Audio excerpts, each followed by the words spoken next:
L-Arċisqof Charles Scicluna temm żjara pastorali ta' jumejn f'Londra fejn iltaqa' ma' madwar 30 pazjent Malti li bħalissa qed jirċievu l-kura medika fir-Renju Unit. Matul iż-żjara l-Arċisqof Scicluna mhux biss kien qrib tal-pazjenti u rabathom fl-isptar Great Ormond Street, iżda ukoll esperjenza mill-isbaħ fejn għammed tarbija li twildet f'Londra ftit ta' xhur ilu u ddeskriva dan l-isptar li jispeċjalizza fil-kura ta' tfal bħala sinjal ta' tama u ħajja ġdida.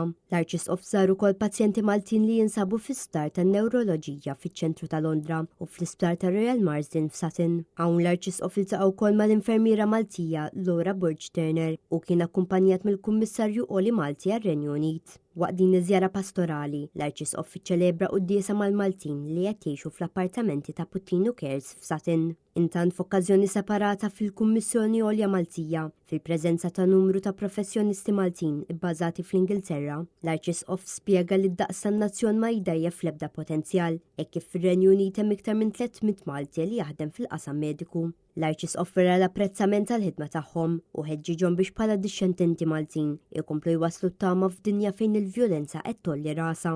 F'dawn il-jumej l-Arċisqof sabu kol ħin sabiex jiltaqa' mas-Sorrijiet Awgustinjani filwaqt li kien akkumpanjat mill-Patrijiet Franġiskani konventwali Patri Mario Sant u Patri Joseph Formosa li jsostnu moralment u spiritwalment il-komunità Maltija li teħtieġ il-kura fir-Renju Unit.